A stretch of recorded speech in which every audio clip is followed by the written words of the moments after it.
I sat across from her glass-topped desk. The weight of my 20-page promotion portfolio, still warm from the printer, color-coded charts, client retention metrics, crisis recovery case studies, months of preparation distilled into a binder she flipped through like it was a takeout menu. "Kendra," she said, adjusting her diamond-framed glasses. "I appreciate your enthusiasm, but I need someone who can play politics in this role. You're very technical." It wasn't the words that stunned me. It was the casual way she dropped them, like she was commenting on the weather. I opened my mouth to point out the record-breaking client satisfaction scores, the Ellison Hart Group account I'd single-handedly revived, the flawless compliance audits I'd led for 3 consecutive years. But before I could get past the first sentence, she cut me off. "The Renford proposal needs updates today. They've requested additional metrics before signing." And just like that, my career aspirations were shoved aside as easily as she slid my portfolio to the far corner of her desk. I swallowed the burn in my chest. "Understood," I said, the polite corporate mask snapping into place. I'd perfected that expression over the years, the one that hid every ounce of disappointment behind a calm, professional smile. The irony? My entire job revolved around making sure Victoria never had to do hers. I was the invisible infrastructure, the one who knew every system quirk, every client preference, every undocumented workaround that kept this department running. She was the face in the boardroom, taking credit while I made sure there was something worth taking credit for. As I stood to leave, she added, almost as an afterthought, "Keep in mind, senior management is about visibility. People need to see you as leadership material." Translation: I wasn't playing the game. I wasn't flattering the right executives or attending the right cocktail hours. I was doing the work, and that, apparently, wasn't enough. I made it halfway to the door before the ping of an incoming email lit up her screen. I glanced back just in time to see her opening last month's performance report, the one I had authored, my name replaced with hers in the header. The word adequate rang in my ears, but under the sting, something colder took root. This wasn't just a rejection. It was a reminder of exactly how invisible I'd allowed myself to become. The hum of the parking garage was louder than I remembered, low, mechanical, echoing off the concrete as if the building itself was exhaling. My heels clicked against the floor, each step a metronome counting down the seconds to whatever decision I was about to make. The portfolio from the promotion meeting still sat in the crook of my arm, a dead weight of wasted effort. I reached my car, tossed it onto the passenger seat, and closed the door with a muted thud. For a long moment, I just sat there, hands resting on the steering wheel, eyes fixed on my reflection in the rearview mirror. The woman staring back wasn't angry. She wasn't heartbroken. She looked clinical, assessing, like someone reviewing a blueprint for structural weaknesses. And that's when it clicked, for 5 years. I had been the department's invisible scaffold, writing the operational guides no one else bothered to read, handling crises before anyone even smelled smoke, patching over every gap Victoria's leadership left behind. If those guides disappeared, if my safety net was gone, what exactly would happen? I knew the answer before I even let myself fully think it. The system would wobble, then it would crack, and finally, it would collapse. So I decided to stop saving them. The first step: no more operational guides. Let the instructions live in my head alone, where no shared drive could archive them. The second: stop solving other departments' problems. If procurement's shipments were late or accounting sent an invoice to the wrong client, they'd have to fix it themselves. The choice settled over me like a coat I'd been meaning to wear for years, heavier than expected, but warm in its own way. I pulled out my phone and opened my vacation booking app. The cabin I'd reserved for next month, my first real getaway in 3 years, stared back at me in a cheerful confirmation email. A lake view, a fireplace, even a stocked pantry promised in the listing. I'd planned to disappear into the woods for a week, let the world run without me. But now, I needed to be here. I needed to watch the slow motion unraveling in real time. Cancel reservation. Confirm. Done. That night, I came home earlier than usual.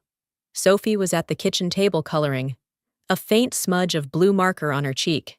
She looked up, surprised. "Mom, you're home early." I shrugged off my coat, trying to sound casual. "Thought I'd make dinner with you tonight." She grinned. "Who's taking care of you?" The question landed harder than I expected. I busied myself with the cutting board, but my hands hesitated over the vegetables. No one. I thought. Not at work. Not even me. Most days. We made pasta together. She told me about a science project at school while I measured spices with the precision of someone used to following processes. Except this time. There was no manual, no checklist, just her voice and the warmth of the stove. After Sophie went to bed, I settled into my desk at home to check my personal email. That's when I saw it. An automated system notification from the office. "You have been removed from 3 shared drives." The message was blunt. Clinical. The way software always is. But I knew exactly what it meant. Victoria was moving faster than I'd expected, already peeling back my access in the name of streamlining. A lesser version of me might have panicked, scrambled to save files, to cling to control. Instead, I felt a strange, sharp calm. This wasn't a setback, it was confirmation. She was tipping her hand, showing me she'd underestimated how deeply my influence ran. I closed the email without replying, leaned back in my chair, and thought about the week ahead. If Victoria wanted to tighten her grip, she'd find out soon enough what happened when the scaffolding disappeared, and I would be right here to watch it happen, piece by piece. I walked into the office at exactly 9 a.m. Not a minute earlier, not a second later. The habit of arriving by 7:30 had been broken cleanly, like snapping a brittle twig. I moved at an unhurried pace, coat over one arm, coffee in the other, ignoring the way a few heads turned as I passed. There would be no early morning briefing notes for Victoria today. No neatly compiled at-a-glance packets to make her look prepared in her 9 o'clock management call. My desk greeted me like an old friend, silent and still. I powered on my computer, sipped my coffee, and began answering only the emails addressed directly to me. The rest could wait, or rot. By mid-morning, the shift in the air was palpable. A low current of agitation hummed across the floor. The muted ding of incoming messages seemed more urgent, footsteps quicker, voices sharper. It was like watching the first ripples before a storm. Luke appeared at the edge of my desk, brow furrowed. "Kendra, did you see the thread about the Mendel supplier? Their shipment's delayed again." "Yes," I said without looking up from my screen. He waited. "So, can you call them? Get it moving? You've got the contacts." I finished typing my reply to another email, then glanced up. "That's procurement's responsibility." I forwarded it to them. Luke shifted his weight, clearly thrown. "Yeah, but you always handle these things." I let a small, polite smile form. "I've been advised to focus on my assigned responsibilities, trying to demonstrate I understand my proper place in the organization." His eyebrows shot up, but he said nothing more. The conversation ended there. Neatly clipped, he walked away, glancing back once, as though trying to decode what just happened. I returned to my work, my actual work, without another thought. The chaos was not mine to clean up. It wasn't long before the real fracture line appeared. An urgent email from Ellison Hart Group landed in the shared inbox. Flagged red. Request for immediate customization. Client deadline today. Ellison was our crown jewel, a multi-million-dollar account I had spent years nurturing. I knew their systems, their quirks, the unwritten rules of how they wanted things done. Normally, that request would have gone straight to me. But this time, Victoria jumped in. I saw her name pop up in the reply field before I could even open the thread. Fine. Let her handle it. 20 minutes later. I overheard her on the phone. Voice pitched higher than usual. Of course. I've attached the integration guide. Her smile was audible. I sipped my coffee, knowing exactly what was coming. 5 minutes after that, another email landed. This one from Ellison's technical lead. The document provided appears to be the wrong integration file. It references outdated architecture and conflicts with our current system. Please advise immediately. I didn't move, didn't flinch. The chaos began to stir louder. Doors opening, chairs scraping, hurried footsteps toward Victoria's office. I could picture her expression, the tight jaw, the quick darting eyes, as she realized she had sent them the original beta documentation from 2 years ago. A few people glanced at me. Subtle but noticeable, as though expecting me to rise and fix it. I didn't. I kept scrolling through my inbox, answering the next client inquiry. Unbothered. From somewhere down the hall, I heard Victoria's voice again, sharper now, followed by the sound of her office door closing. The storm was gathering, and I was sitting in the eye, untouched, unhurried. It felt almost luxurious. This calm. After years of running headlong into every fire, I was finally standing still, letting others run in my place. The cracks were widening, and no one yet understood just how deep they went. I closed one email, opened another, and let the noise wash over me like distant thunder. At 5 p.m. on the dot, I shut down my computer. The screen went black with a soft click, and for the first time in years, I didn't linger to double-check my inbox just in case. My bag was zipped, my coffee mug rinsed, and my desk as neat as a staged photograph. The hum of the office around me was frayed, like a rope starting to come apart. Somewhere in the background, a conversation was happening in rushed half-whispers. The word Ellison floated past my ears. I didn't slow down. I wasn't part of the rescue crew anymore. As I stepped into the elevator, my phone buzzed once, then again, then again. By the time the doors closed, it was a constant vibration in my hand, a muted, frantic heartbeat. I slid the side button and silenced it. Notifications could wait until morning. Out in the evening air, the city smelled faintly of rain and exhaust.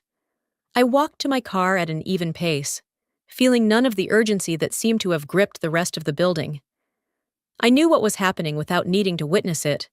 Questions piling up without answers. Projects stalling mid-task. Emails bouncing between departments like an endless game of hot potato. I was halfway home when my personal phone lit up with a message from Amber Lee. Victoria's assistant. Victoria can't find your integration files. I almost laughed. Not because it was funny, it wasn't, but because it was inevitable. Those files were there. They'd always been there, but they weren't labeled in a way you could understand unless you'd lived inside my processes for years. I'd built them to be functional, not obvious. I didn't respond. Amber wasn't asking for my help. She was passing me information. She knew better than most what was really going on. Dinner at home was calm. Sophie told me about her day, animatedly describing a classmate's disastrous attempt to make a volcano for science lab. I smiled, nodding, asking just enough questions to keep her talking. The phone on the counter buzzed and lit up with work numbers, different area codes, even the main line. I didn't touch it. Later, after Sophie had gone to bed, I opened my laptop for a quick personal task. That's when I saw it. An email from one of our smaller, long-term clients. The subject line was short, almost gentle. Termination of services. I clicked. Kendra, we've enjoyed working with you in the past, but recent inconsistencies and delays have caused concern. We no longer trust your department to meet our needs. Effective immediately. We're ending our contract. No trust. That was the phrase that stuck. This wasn't about one mistake. It was about an erosion, slow, subtle, but now visible. A hairline fracture that had been growing under the surface was finally splitting open. The irony was sharp. I'd fought to keep even the smallest clients happy, knowing their loyalty could stabilize the department when larger accounts wavered. Without my involvement, even these safe relationships were starting to unravel. And yet, I didn't feel panic. I felt confirmation. Every system I'd held together with invisible stitches was now showing its seams. I didn't need to be in the building to know exactly where the threads were snapping. I closed the email and leaned back in my chair. Somewhere, Victoria was probably in damage control mode, crafting explanations, pointing fingers, making promises she couldn't keep. The thought didn't bring satisfaction, not exactly, but it did bring clarity. Control isn't always about being in the middle of the action. Sometimes it's about knowing that you can step back, let the chaos unfold, and still see every move being made from a distance.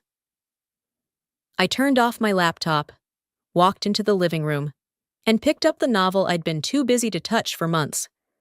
The phone buzzed again from the kitchen. I didn't even glance at it. The cracks were widening, and I had no intention of stopping them. By the time I walked into the office at 9 a.m., the atmosphere felt different, thicker somehow, like the air before a thunderstorm. Conversations were clipped, footsteps rushed, phones ringing in uneven bursts. The usual morning hum had turned into a frantic buzz, and even from the doorway, I could sense the center of the chaos. The Ellison Hart account. A few desks down, Luke was hunched over his keyboard, muttering under his breath. Across the floor, Amber darted into Victoria's office without knocking, a stack of papers clutched tightly in her hands. No one glanced up at me. Good. I hung my coat on the back of my chair, powered up my computer, and began working through my own project list at a measured pace.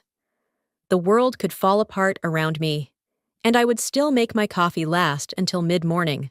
The first email came from Ellison's procurement lead. We are deeply concerned with the repeated delays and the inaccurate documentation provided last week. If the situation is not rectified by end of day, we will be reconsidering our partnership. End of day. That was generous. They could have pulled the plug right then. I sipped my coffee and moved on to the next item in my inbox. The noise level spiked around 10:30 a.m. Victoria's office door slammed, and moments later, she strode down the hallway toward the conference rooms, heels striking the floor like small explosions. A cluster of managers trailed behind her, whispering to each other, faces pale. Then, something unusual happened. The elevator dinged, and Miles Drayton stepped out. Miles was the kind of regional director who operated through layers of distance, emails, occasional calls, the rare scheduled site visit. Seeing him here, unannounced, meant only one thing. The fire had gotten big enough to be visible from his floor of the building. He scanned the room once, his gaze passing over me without pause, and went straight into the glass-walled conference room. Moments later, Victoria joined him, visibly tense. The blinds were pulled shut. By noon, I'd already heard 3 different versions of the same rumor. Ellison was threatening to walk, and no one could figure out how to keep them. None of those rumors included my name, and that suited me fine.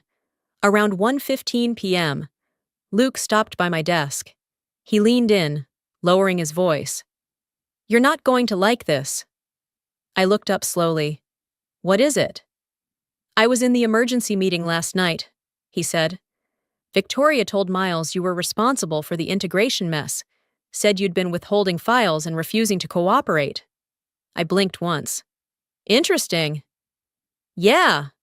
Well, anyone who's worked with you knows that's garbage," he continued quickly. "But I thought you should know." "Thank you." "Luke." My voice was even, calm. Inside, though, a different feeling stirred. Not anger, not indignation, but something quieter. This was the inevitable escalation. When systems break, people look for someone to blame. Victoria had simply chosen the most convenient target. The satisfaction wasn't in her betrayal. It was in knowing that, this time, I didn't need to defend myself. The truth would surface on its own. I had the receipts, the timelines, the untouched documentation that would prove exactly where the mistakes had been made. And more importantly, I had witnesses. Ellison had been dealing directly with her when the wrong files went out. I turned back to my screen. Anything else? Luke hesitated. Miles asked about you, twice. Didn't look convinced by what she said. That, I thought, was all I needed to hear. As the afternoon wore on, the office felt less like a workplace and more like a dam with too many cracks to seal.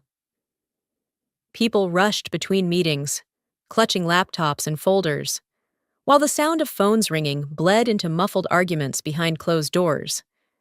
I kept my pace steady, working through my tasks with the precision of someone untouched by the panic around her. The collapse was happening in plain view, and I didn't have to lift a finger to make it worse. That night, I left at 5 p.m. sharp, the same as always, outside. The air was cool, the city lights beginning to flicker on, somewhere behind me. The building was still buzzing, still burning through energy it didn't have, and I walked away, feeling the calm certainty of someone who had been right all along. At 9:40 a.m., Amber appeared at my desk, her expression unreadable. Conference room 3, now. Miles and Victoria are waiting. The words were meant to sound urgent. I treated them like an invitation, not an order. I closed the document I'd been working on, slid my notebook into my hand, and rose without rushing. My heels made an even, deliberate rhythm down the hallway, a steady counterpoint to the tense chatter spilling from other rooms. The door to conference room 3 was closed. I opened it to find Miles seated at the head of the table. Jacket off, tie loosened. Victoria sat to his left, posture stiff, hands clasped too tightly around a pen, a scatter of printed emails, performance reports, and client correspondence covered the table like debris after a storm. Kendra, Miles said, leaning forward, glad you could join us. I took the seat opposite him, setting my notebook down with care. Of course. How can I help? Victoria's eyes flickered, as if the polite tone confused her. She dove straight in. The Ellison situation has escalated. They're threatening to pull out entirely if we don't meet their revised requirements today. Miles nodded, his gaze fixed on me. Victoria tells me you have the experience to salvage this. I waited. The silence stretched until Victoria filled it. If you can turn this around, the promotion you wanted, it's yours.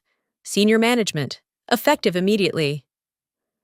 The offer was meant to be enticing. Instead, it sounded like a bargaining chip pulled from the bottom of a desk drawer. I let the pause hang for a beat before answering. That's generous, I said. But I should mention I've been contacted by a competitor. They've offered me a senior management role with a substantial salary increase. Apparently, they believe I'm qualified. The shift in the room was immediate. Miles's brow arched. Victoria's pen stilled mid-tap. I haven't accepted their offer yet, I continued, my voice steady. But I was planning to make a decision soon. Miles leaned back in his chair, studying me like a puzzle piece he'd only just realized was missing from the picture. What's the offer? Competitive, I said, and not just in terms of compensation. They're offering a position with full authority over departmental workflow and strategic direction. A clean slate. Victoria's smile was tight. You'd have that here, too, if you take this promotion. I'd have a title, I corrected, but I'm not sure the authority would match it. And titles don't rebuild trust with clients. That landed. Victoria looked away first. Miles, however, didn't break eye contact.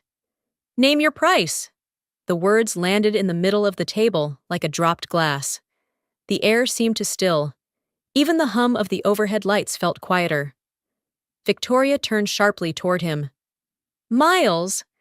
He held up a hand without looking at her. You heard me. Kendra, tell me what it would take to keep you here. I leaned back slightly, as if considering a complex equation.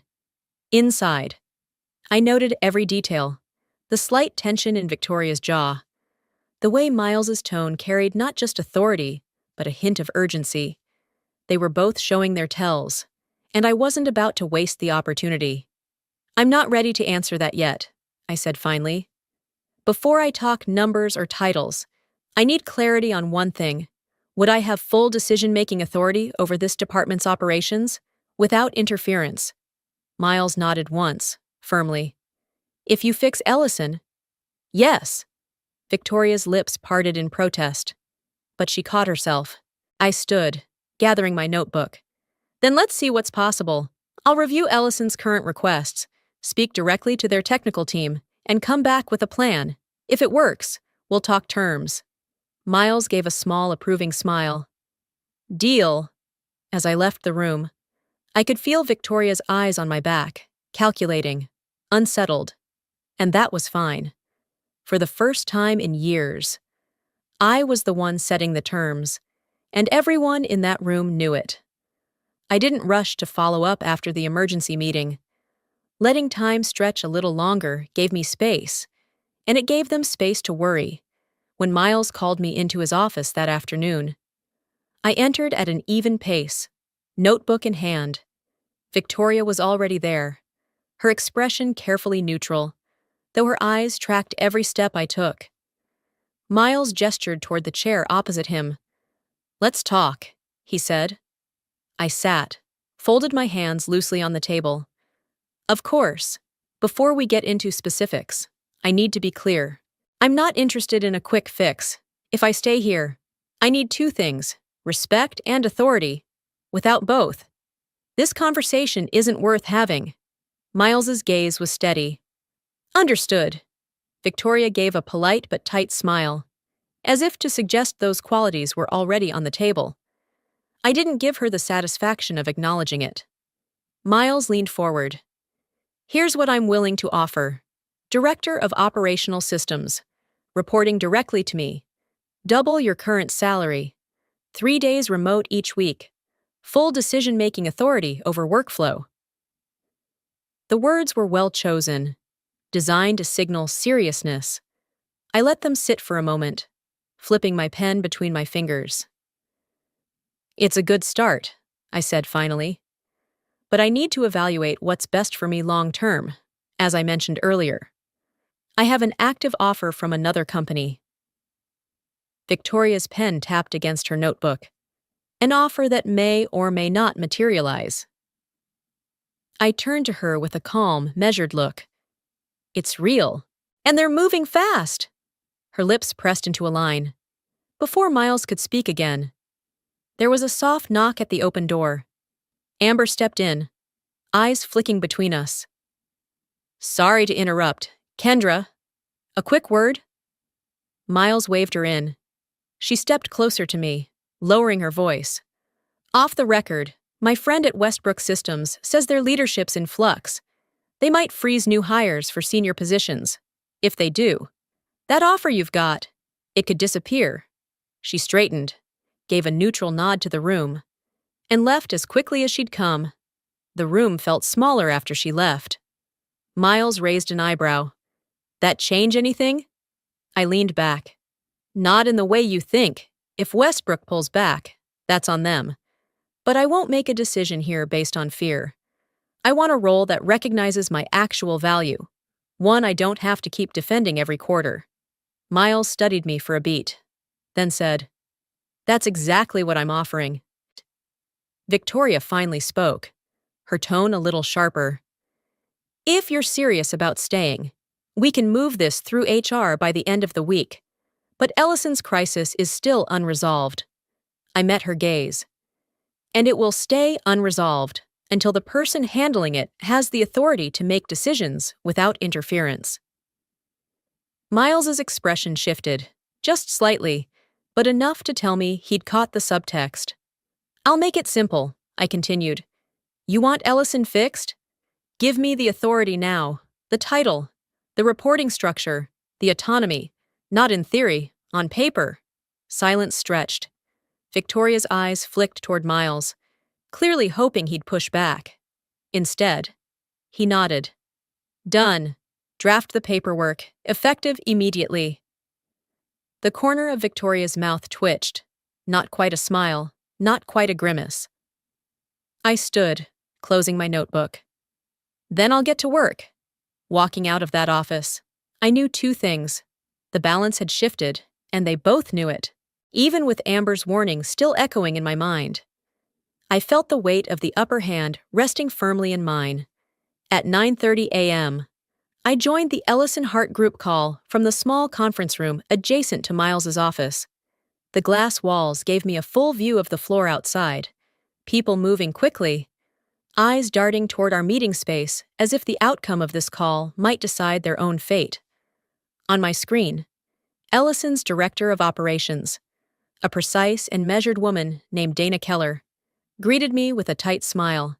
Kendra, I understand you're taking the lead now. That's right, I said.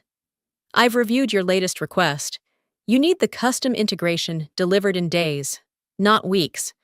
I have a phased plan that prioritizes your most critical functions immediately and layers in the secondary modules within 48 hours.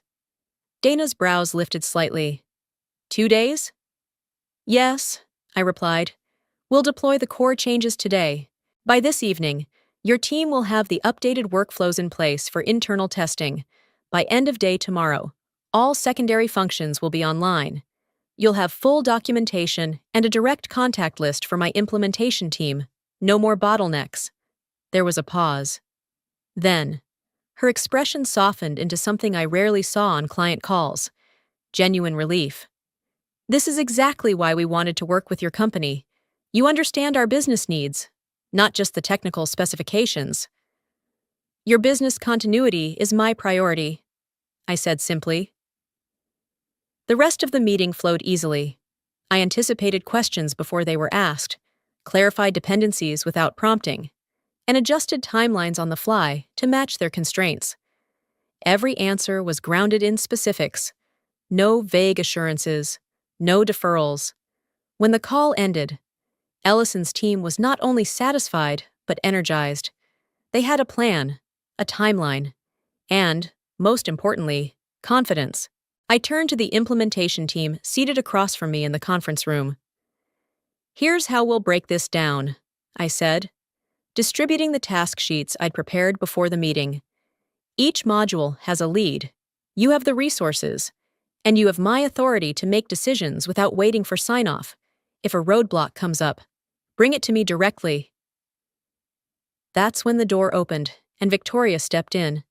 She didn't knock. I'll take it from here, she announced, moving toward the head of the table. Let's align this with the broader department strategy before you. Miles appeared behind her, his voice cutting through hers like clean glass. Victoria, I asked Kendra to lead this project. She has full decision-making authority. Let her proceed. The room went still. Victoria froze for half a beat, then gave a curt nod and stepped back toward the door. Of course, she said, but her tone carried the sharp edge of a blade she couldn't use.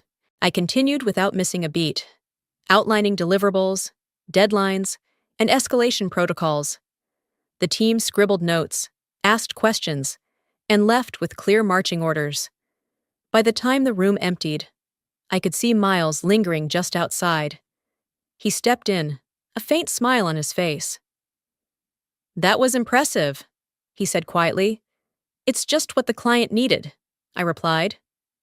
Exactly, he said. You didn't just save the contract. You reminded everyone here why you matter. As he left, I felt the steady hum of control settle into my chest, not the brittle, defensive kind, but the grounded certainty that comes from being recognized for exactly what you bring to the table. This wasn't about titles anymore. It was about showing, beyond doubt, that I was the reason the department's most valuable account had just been pulled back from the brink. And thanks to Miles's intervention, there was no question about who was in charge. For the first time in a long while, I didn't just feel indispensable, I felt seen. Victoria caught me just as I was leaving the conference room after a follow-up with the Ellison team. "Lunch?" she asked, her voice even, though her eyes searched my face like she was trying to gauge my mood. I considered saying no, but curiosity won. "Sure," I said. We walked to a quiet bistro 2 blocks away, one she favored for her private conversations. A corner table was already waiting. She'd planned this. Menus were handed to us, drinks ordered, and then she leaned forward slightly. "I owe you an apology," she began. It was the first time I'd ever heard her say those words to me. "For what exactly?" I asked, my tone neutral. "For relying on you without acknowledging it properly," she said. "You've been the backbone of this department for years, and I didn't make that clear enough. I should have supported your promotion sooner." I let the silence stretch just long enough to make her uncomfortable. "That's true," I said finally. "You should have." She shifted in her seat. "I know things have been tense. I'd like to move forward, work together." Her words were measured, but there was something behind them, calculation. Perhaps, or damage control. I sipped my water and set the glass down slowly. "Moving forward requires honesty, Victoria, complete honesty." "Of course," she said quickly. I reached into my bag and pulled out a printed copy of last month's department performance report. "Then maybe you can explain this." Her eyes flicked down to the page. The report was unmistakable: charts, metrics, retention data, all prepared by me. But where my name should have been, hers appeared in bold. "I wrote this," I said quietly. "Compiled the data, drafted the analysis, prepared every single visual, and yet, when it was submitted to the executive team, the author line was changed." She didn't answer right away. I watched her jaw tighten. "It's standard for department heads to take credit for their staff's work," I cut in, keeping my voice calm but firm. "No, it's not standard. It's opportunistic. And in this case, it was deliberate." A flush crept up her neck. "Kendra, it was presented as a department achievement. Your name is on the work I did." I interrupted again. "You didn't contribute to the analysis. You didn't even attend the client meetings that provided half this data. You took my work, put your name on it, and presented it as your own. And now you're sitting here asking to move forward." She exhaled slowly, shoulders slumping. For a moment, the polished executive mask slipped. "Fine. Yes. I signed my name because I couldn't afford to lose you from my team. If your work drew too much direct attention, you'd be promoted out or taken by another department." I studied her for a long moment. "That's not leadership, Victoria. That's self-preservation at someone else's expense." Her eyes met mine, unflinching now. "Maybe, but it's the truth." Our food arrived, and for a few minutes, the only sounds were the clink of silverware and the low hum of conversation from nearby tables. When she finally spoke again, her voice was lower. "You've proven your value, more than once. If you stay, I'll respect your role, your actual role, from here on." I set down my fork. "Respect isn't a favor, Victoria. It's the baseline. And after what happened, it's going to take more than words for me to believe it." Her expression hardened for a second, then eased back into neutrality. "Then I guess I'll have to show you." I nodded once. "Yes, you will." We finished the meal without further pretense. As we walked back, I knew the power dynamic between us had shifted for good. The mask was off. Saturday morning found me at my kitchen table, a mug of coffee in hand and my laptop closed for once. Outside, the late autumn light filtered through the blinds in thin stripes. I'd promised myself I wouldn't rush into anything, not after the week I'd had. My sister, Marin, sat across from me, flipping through the menu of the small cafe we both liked. "You've got 2 options," she said, without preamble. "Walk away and start fresh, or stay and take the position Miles offered." I stirred my coffee, watching the swirl of cream disappear. The fresh start is tempting. No baggage, no history. And the other? I exhaled slowly. Director of Operational Systems. Direct line to Miles. Full authority over workflow, twice my current salary. Marin leaned back. So why is this even a debate? Because it's not just about the job, I said. If I stay, I'll still be in the same building, with the same people who've underestimated me for years. And Victoria, she's still there. She tilted her head. Would you be reporting to her? No, but she'd still be part of the ecosystem, which means politics, which means I'd have to keep my guard up. The waitress brought our breakfast, setting down plates of eggs, toast, and fresh fruit.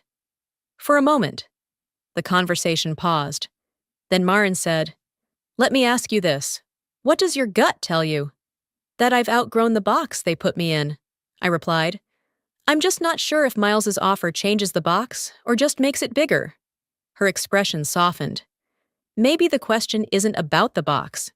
Maybe it's about what you could do once you're outside it. When I got home that afternoon, Sophie was at the dining table, crayons spread out in a rainbow across the wood. "Look, Mom," she said, holding up a piece of paper.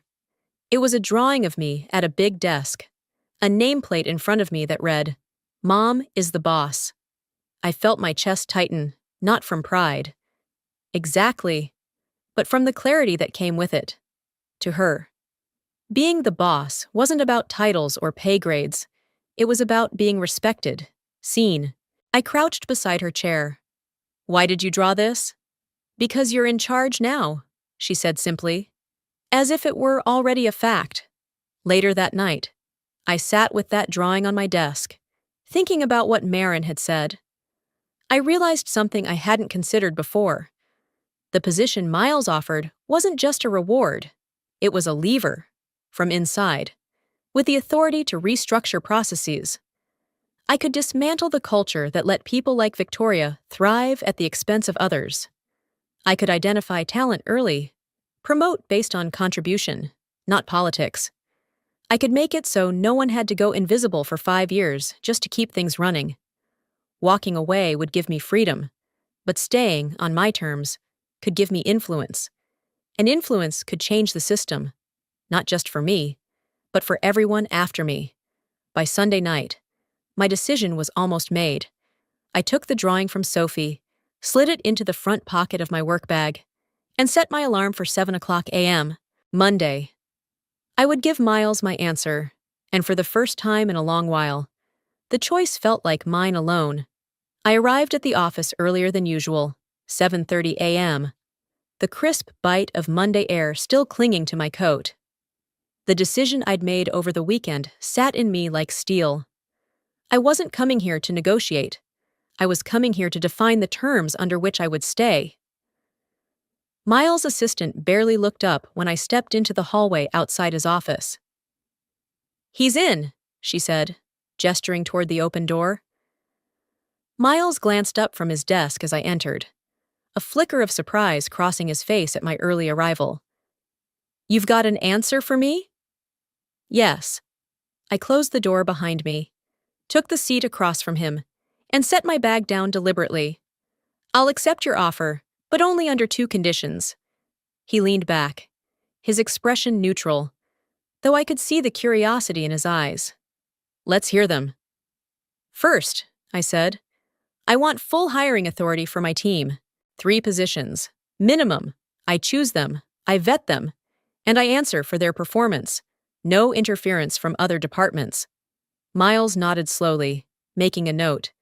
"And the second? Victoria stays in her current role." That got his attention. He raised an eyebrow. "After everything she's done, you want her to stay?" "Yes," I said firmly. "Replacing her doesn't solve the structural problems in this department, and if I come in and she's immediately pushed out, people will see it as personal revenge. I'm not building my leadership on a vendetta." He studied me for a long moment. Then a small smile tugged at the corner of his mouth. "Politically astute," he said. "I can work with that." But there's one more piece, I continued. All operational reporting flows through me from now on, if it's related to process, systems, or implementation. Victoria reports it to my office, just like everyone else. The shift in his posture was subtle, but I caught it. A recognition of the magnitude of what I just asked. You realize that effectively puts you between her and half of her department. That's the point, I said evenly. If I'm going to be accountable for the success of this division, I'm not working with filtered or second-hand information. He set his pen down, steepled his fingers, and nodded. Done. Full hiring authority, Victoria stays, and all operational reporting to you. Effective immediately. We stood, shook hands. Welcome aboard. Director Locke, he said. By the time I left his office, the first few employees were filtering in. I went straight to my desk, opened my inbox, and found the HR paperwork already waiting, time-stamped 5 minutes after I'd walked out. The announcement went out at 9:00 a.m. The subject line was blunt. Organizational Change, Director of Operational Systems. My name was in bold. My authority was spelled out in 2 clear paragraphs. I heard the shift before I saw it. Hushed voices. Footsteps pausing as people read the email on their screens. Within half an hour, there were knocks at my door. Congratulations from some. Cautious questions from others. Around 10:30 a.m., Victoria appeared. She was holding a thin folder. Operational status updates, she said. I took it, opened it, and skimmed. Thank you, from now on. Send these to my office by Thursday each week. Her jaw tightened. Understood. We locked eyes for a moment. There was no anger there, not anymore, just the quiet acknowledgement of a changed reality. By midday, I was already sketching out the framework for my new team. Roles, skill sets, recruitment strategy. For the first time, I had the authority to choose people not for who they knew, but for what they could do. I knew there would be resistance. Change always came with friction, but I also knew that with every decision I made from this position, I was shaping a department that would no longer run on invisible labor, and that was exactly why I'd agreed to stay. 3 months later, the department didn't look the same, and neither did I. The first thing I'd done as Director of Operational Systems was start building my team. Not from the usual list of internal favorites or external hires with flashy resumes, but from the quiet corners of the company where real talent often hid. There was Samira, a systems analyst buried in IT support, whose workflow automation scripts had been quietly saving hours of manual work every month. Then Jacob, an administrative assistant who'd been single-handedly managing cross-department scheduling without recognition. And May, a junior project coordinator with a gift for simplifying complex processes into clear, actionable steps. Within weeks, the change was measurable. Efficiency was up by 40%. Overtime hours dropped sharply, and for the first time in years, the department's weekly progress reports showed not just completed tasks, but completed tasks ahead of schedule. Ellison Hart Group noticed too. Their renewed confidence in our delivery led to an expanded contract, 2 additional service lines, negotiated without a single concession on our side. Dana Keller sent me a personal note. This is the partnership we envisioned from the start. Thank you for making it possible. The tension with Victoria had shifted into something else entirely. We didn't become friends. Our history was too complicated for that. But we developed a professional respect. She stayed in her role, focusing on client relationships, where she truly excelled, while I managed the operational backbone she'd once tried to control. We rarely spoke about the past, but every so often, I caught her watching the team work with a thoughtful expression, as if she was piecing together just how much had been hidden from her before. On a gray Thursday morning, the entire leadership team gathered for the quarterly strategy meeting. As I entered the boardroom, I spotted Victoria already seated near the head of the table, next to the chair traditionally reserved for Miles' second-in-command. She rose when she saw me, stepped aside, and with a small, almost imperceptible smile, pulled the chair back. "Sit here," she said, her voice low enough that only I could hear. It was a small gesture, but the symbolism hit hard. The same person who had once tried to keep me invisible was now making space for me, publicly, in the most visible way possible. The meeting began, and we moved through the agenda: projections, client reports, system upgrades. Then, Miles cleared his throat. "Before we wrap up, the board has an announcement." I glanced around the table as the board chair stood. "Effective next month," she said, "Kendra Locke will be promoted to Vice President of Operational Strategy." A murmur rippled through the room. My promotion wasn't the only surprise. The chair continued. "This recommendation came unanimously from the leadership team, and the strongest endorsement came from Victoria Ames." For a moment, I couldn't look at her. When I finally did, she met my gaze without flinching. There was no trace of rivalry, only acknowledgement. The applause filled the room, but it wasn't the sound that anchored me. It was the clarity of the moment. This wasn't about winning over Victoria, or even about the title itself. It was about the system we'd changed in 3 months. We'd created a department where contributions were recognized in real time, where ideas flowed from any level without being stolen or buried, and where indispensable no longer meant invisible. Oh, later that evening, as I packed my bag, I looked at Sophie's drawing still pinned to my office wall. "Mom is the boss." I smiled, realizing she'd been right all along. The corner office, the title, the salary, those were nice. But the real victory was knowing that no one on my team would ever have to fight the same invisible battles I had. Sometimes, the most powerful win isn't proving someone wrong. It's building a world where the next person doesn't have to. After months of navigating the chaos, I learned something powerful. Victory isn't just about titles. It's about changing the rules for everyone who comes after you. When we create spaces where overlooked talent thrives, we're building a legacy that outlives any single win. If my journey has taught me anything, it's that resilience, strategy, and self-belief can turn even the worst injustice into lasting transformation. I'd love to hear your thoughts. Have you ever turned a setback into something bigger than yourself? Share your story in the comments. Give this video a like if it resonated, and share it with someone who needs a reminder that their voice matters. And if you haven't already, subscribe to the channel so you don't miss the next story. Because every week, we uncover how ordinary people rewrite extraordinary endings.